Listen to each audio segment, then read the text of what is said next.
Okay, so we had a bad episode that I actually put at the bottom of the list. But I'm like, it's okay, you know, season 2 started strong. We're going to have more strong No, this episode sucks.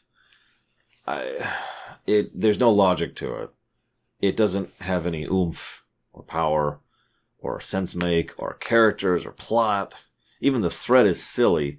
And you combine that with practical jokes, which I'm not a fan of in general, and a lot of fake and forced laughter, which I'm really not in favor of. And you get this episode.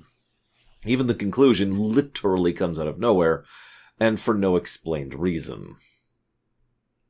Chuck Benville and Len Jansen both wrote this. You may remember them. They did a previous thing. This is their second entry into the franchise.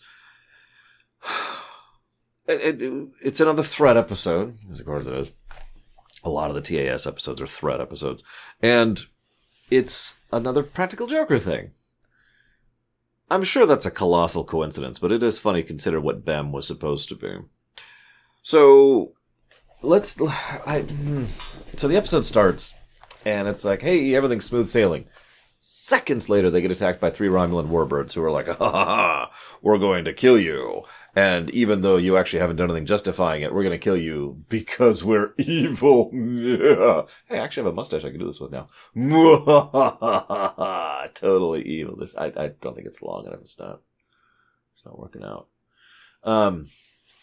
Totally evil. I know what you're thinking. Well, I thought this was kind of the idea, try to remove Federation ships from the equation in order to attack and prey upon their enemy in ways that they could justify. Kind of like the Klingons were doing back in the Delta, whatever it was called, right? The Delta Field, the Delta Triangle. Sorry to be redundant. But this is stupid. It would be incredibly easy for the Enterprise to, if absolutely nothing else, just send off a message. Hey, we got ambushed by 3 Romulan ships. Here's where we were. And then, there you go. Evidence of their wrongdoing. And now you have war, and you've lost your legality and your casus belli. Good job. So that's neat. Whatever. So it's a dumb ambush that is a cliche that comes out of nowhere, that they effortlessly escape by going into an energy cloud that wasn't there before. What is the energy cloud? Not answered. Why didn't they know it was in the area before this? Not answered. Okay. So the replicators start making stuff wrong. Okay, I can kind of buy that, even though they're not supposed to be replicators, but whatever. And then it suddenly makes a device show up on Spock's console, and nobody notices? How? Physically, how does it do that? I'm reminded of the other... Oh my god, it was these people... These 2 people wrote the previous episode, where the computer just had arms and grabbers and could just build a computer with itself. It can't do that, okay? Even if I was to allow that it would do that, which I don't, absolutely, I am definitely not going to allow that nobody noticed this random device popping up on his console, and Spock, of all people, deciding to shove his face into something he doesn't know what it is. That nobody knows why it's there. That he doesn't... This is when the episode actually starts to grate on me, and yes, I know we're only a few minutes in, but everyone is finding these practical jokes hysterical. I already mentioned this. I'm not a fan of practical jokes to begin with, but at the very least, have people being like, okay. Just kind of like the little chuckle laugh. But instead they do the, Mr. Spock, you've got stuff on your face, and it's so funny that I can't. No, I'm actually not that good at fake laughter, but, So, they do a lot of fake laughter, and then and the practical jokes escalate and escalate until we find out the worst possible practical joke that could be done has been done. Yes, the Kelvin timeline Kirk has been transported into the show. For shame. How did it ice the deck? Did it just... There needs to be some humidity for that, and water, and a lot of total temperature that they would have probably noticed before they noticed it. How? Okay. Not questioning it. It's magic. It's magic. Just let it go. So then, in the middle of this unprecedented series of practical jokes in which people are actively starting to get legitimately upset at each other, Uhura, Sulu, and McCoy decide to go on the holodeck. They don't call it a holodeck, but it's a holodeck. Pause. As we've discussed before, they actually wanted the holodeck to show up over in TOS. That was something that was shopped around several times and absolutely destroyed because of the cost and expense ratio that they would involve. Now, one of the points of the holodeck is to reduce costs on the show. This is one of its main purposes in early TNG. Nevertheless, they would still have to design a whole new set for the actual, unused holodeck, and they'd have to do transition effects every time they transitioned from the holodeck to whatever it was projecting, and that is expensive, so that does make sense that they would axe that. Yet again, I find myself wondering how much of TNG Season 1 directly flows from TAS. This is not the first or even second, I think we're up to 5 actually times now, that I have seen a direct corollary between TAS and TNG Season 1, especially since the holodeck was specifically Roddenberry's idea. Now, what I find doubly funny about that is I have accused a certain individual, I don't remember his name right now, of inventing the holodeck malfunction story over on TNG. I apparently have to walk that back because the holodeck malfunctions in this episode. Yes, I want to say that very clearly. The episode that introduces holodecks to Star Trek is the episode that introduces the holodeck malfunction.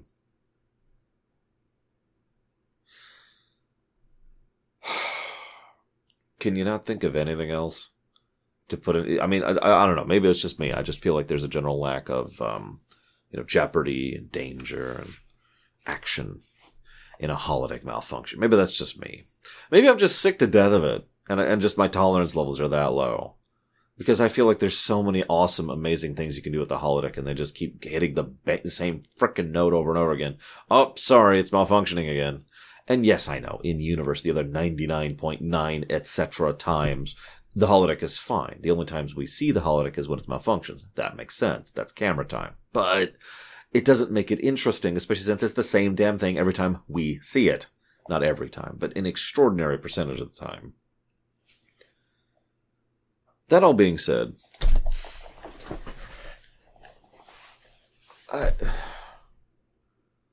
it could be argued that this makes a degree of sense.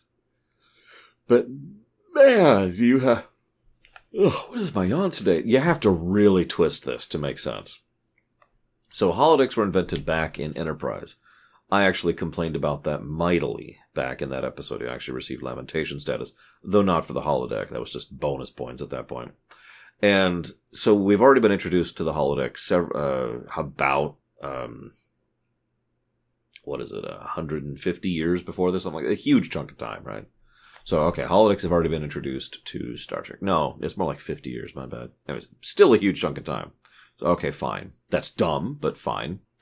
So then we have much worse holodecks here that the incredibly advanced and resource-glutted Federation comes up with. Okay, making less sense. Then we don't see hide nor hair from holodecks until TNG's time. Now, believe it or not, that part is the thing that is the easiest to make sense, because we wouldn't see holodecks in the films. There was no cause for it. And there's like a 70-year gap in between Star Trek 6 and TNG Season 1. So obviously we wouldn't see something if it's not there. Okay. However, the holodeck was specifically mentioned to be this brand new thing that they were still testing and working out over in TNG Season 1. And in fact, as I've already reported, it was actually a background plot thread that the holodeck was modified and improved by the binars in 1100100101, or whatever the combination is, that allowed the holodeck to then produce things that would be far more realistic and far more advanced, which would then lead to the other episodes that would logically follow that consequence. Now, those episodes were then shown out of order, so that thread was kind of abandoned, but that is still arguably the canon reason for that. So the holodecks in TNG's time, which is 70 plus years after this, I think it's actually like 85, tons of years after this, are substantially less advanced and brand new, and then had to have specific modifications to be at the level of the previous indication. So no, I don't buy it. I, like most people, tend to just eject the animated series from continuity, even if it is considered canon. And so this is an easy thing to eject. After all, we're already ejecting the slavers and the 15 godlike entities of the week, and the fact that the Klingon, the Kura, wore pink. I mean, it's not that hard to eject. If I can do it for the live-action shows, I can certainly do it for the animated show. Except for Yesteryear. That stays. And actually, even though I did just mention the slavers, I'd probably keep the slaver weapon, at least a little bit. And Mud's Passion. And Pirates of Orion. I'd keep that one too, because that one actually fits in pretty neatly. But everything else, gone. Erased from existence. So, anyways, we have a holodeck story. Yay! From my perspective, since there are no holodecks in Enterprise Season 3 or 4 that I'm aware of, this is going to be the last time I cover a holodeck story. It's a damn shame that it's this Drek episode, where they rush forward and somehow fall into an incredibly obvious trap of sticks and leaves, and then nearly freeze to death in what they called negative 20 degrees. I don't remember if they clarified Fahrenheit or Celsius, but at negative 20, it doesn't really matter anymore. That is super freaking cold, especially when you're in those uniforms, especially Uhura. So they're fine, sure. Yeah, no, everything's cool, but then they manage to barely struggle on, and then they get out because they open the crow door, they pry open the doors, and it's right there, even though that makes no sense since they've already mentioned they don't have the terrain. They actually specifically mention that they don't have the terrain, what do they call it, the treadmill thing. Let me explain that really quick. I feel like I've explained this before, but it is mildly relevant. So this is the actual floor. Actually, let me use my notepad for this. So this is the actual floor of the room they're in. Then when it generates all the matter, it generates a layer of matter on top of that, which you then are like pushed up onto. Then, I'll use my little beard comb here. As you're sitting on that, you move forward, but instead of you doing this, what's actually happening is you're moving, and the program is shuffling the terrain under your feet like a conveyor belt. So it looks like you're moving forward, but in truth, all you're doing is standing still.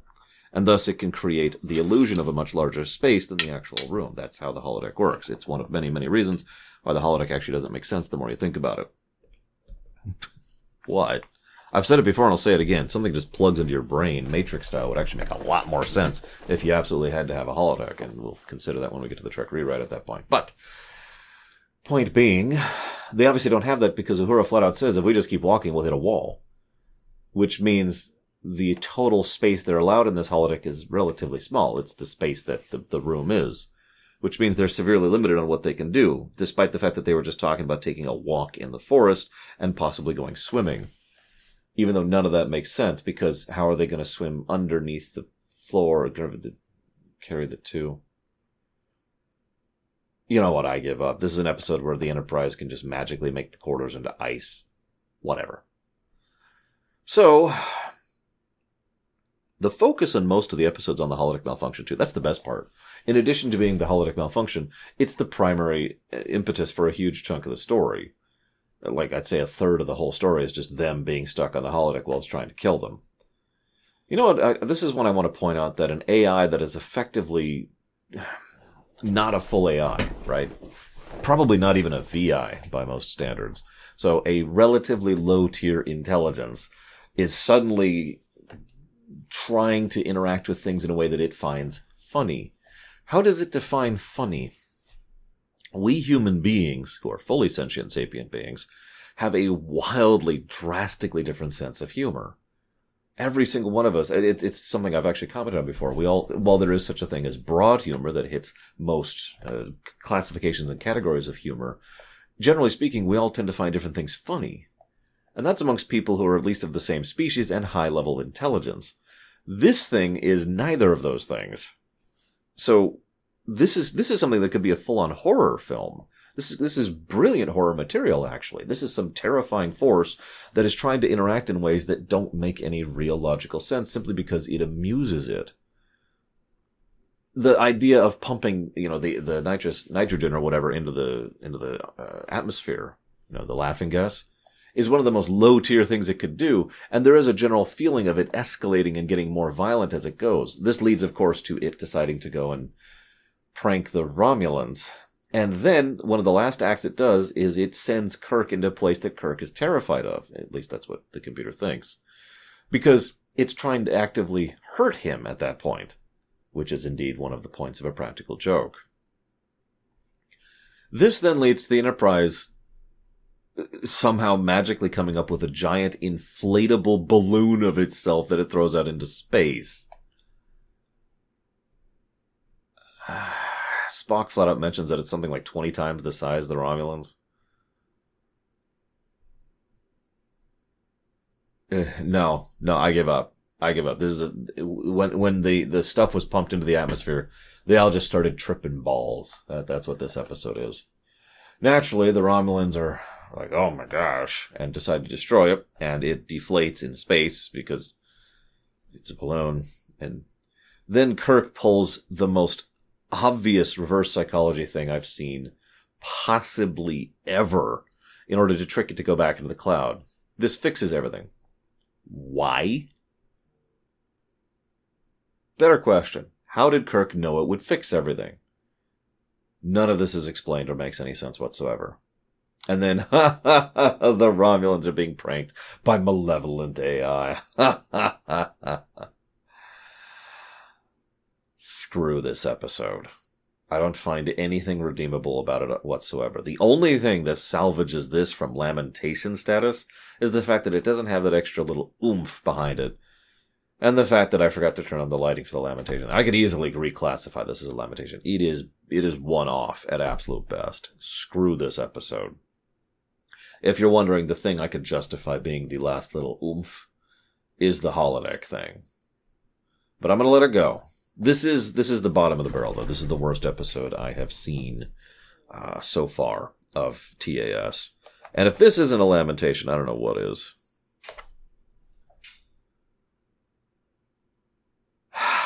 No, it is. It is. Damn it, I got the lights all set up.